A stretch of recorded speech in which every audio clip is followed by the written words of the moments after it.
টিপ টিপ বৃষ্টি হচ্ছে আর বৃষ্টির মধ্যে প্রতিবেশীর বাড়িতে গিয়েছি গন্ধভাদালের পাতা তুলতে। সবাই মিলে দেখুন কি সুন্দর করে তাজা তাজা গন্ধভাদালের পাতা তুলে নিলাম। প্রতিবেশীর বাড়িটা তেমন দূরে নয়, আমার বাড়ির সামনেই। এই পাতাটা কিন্তু আমাদের এলাকায় এই নামে পরিচিত। এই গন্ধভাদালের পাতাটা দিয়ে কিন্তু বড়া বানানো যায়, আবার ঠান্ডা লাগলে রস করে খাওয়া যায়। ঠান্ডা সারাতে খুব উপকারী একটি গাছ। এই গাছের পাতা কিন্তু ঠান্ডা লাগলে প্রাথমিক চিকিৎসা হিসাবে এই গাছের পাতা দিয়ে বড়া কিংবা রস করে খেলে ঠান্ডা খুব দ্রুত সেরে যায়। আমি দুপুর বেলায় ডাল ভিজিয়ে রেখেছিলাম আর বিকেল হতে পাতাগুলো তুলে নিয়ে আসলাম। সবাই মিলে তুলে নিয়ে এসে এখন ধুয়ে পরিষ্কার করে নিয়ে প্রথমে ডালগুলো আমি ব্লেন্ডারে ব্লেন্ড করে নিলাম, তারপরে পাতাগুলো ব্লেন্ড করে নেব। যেহেতু আমার ঠান্ডা লেগেছে আর শরীরটা তেমন ভালো নয়, ডালের বড়া কিন্তু শিলপাটায় বেটে করলে বেশি মজা হয়, কিন্তু আমার শরীর ভালো না, সারাদিন জ্বর ছিল, সেজন্য ব্লেন্ডারে ডাল এবং পাতাগুলো ব্লেন্ড করে নিলাম। নিয়ে এখন বাকি উপকরণগুলো একে একে দিয়ে মাখিয়ে নিব।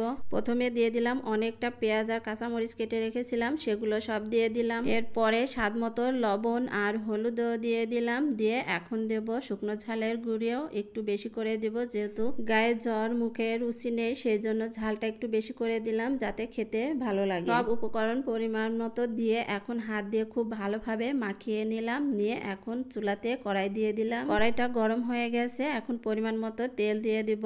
দিয়ে একে একে বড়াগুলো দিয়ে ভেজে তুলে নিব। আমার যখনই ঠান্ডা লাগে আমি কিন্তু এই বড়াটা করে খাই।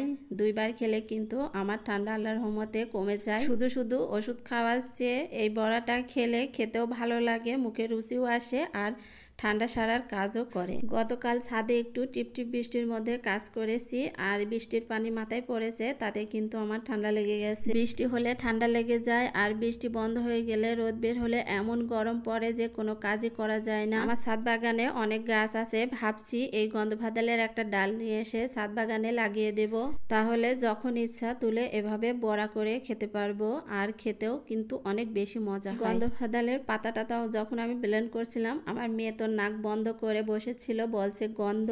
তারপরে যখন বড়া ভাজা হয়ে গেছে ওই কিন্তু বেশি খেয়েছে। আমি এদিকে ভেজে তোলার সাথে সাথে দুই ভাই বোন বড়া নিয়ে মারামারি শুরু করে দিয়েছে, কে বেশি খাবে কে কম খাবে। প্রথমবার ভেজে তুলে দিয়েছি, ওরা দুই ভাই বোন মিলে সব খেয়ে ফেলেছে। পরে আবার আরো 2 প্লেট ভাজি করলাম, করে তারপরে আমি খেয়েছি। বড়ার কালারটা কিন্তু ভাজার পরে কালো হয়ে যাচ্ছে, কিন্তু খেতে অসাধারণ মজা। ঠান্ডার ওষুধ হিসাবে যদি এমন গরম গরম সুস্বাদু মজাদার বড়া খাওয়া যায় তাহলে আর ওষুধ কে খেতে যায় বলে। এর আগের বারও ঠান্ডা লেগেছিল, আমি এভাবে গন্ধভাদালের বড়া করে খেয়েছিলাম, আল্লাহর রহমতে আমার কিন্তু ঠান্ডা সেরে গিয়েছিল। জন্য আজকেও আবার এইভাবে বড়া করে খাবো, দেখা যাক কি হয়। ওষুধ খেতে এমনিতেই ভালো লাগে না। বড়া সম্পূর্ণ ভাজা শেষ, এখন খাওয়ার পালা। এই যে ডাইনিং টেবিলে বসে দুইজন মারামারি কারাকারি শুরু করেছে।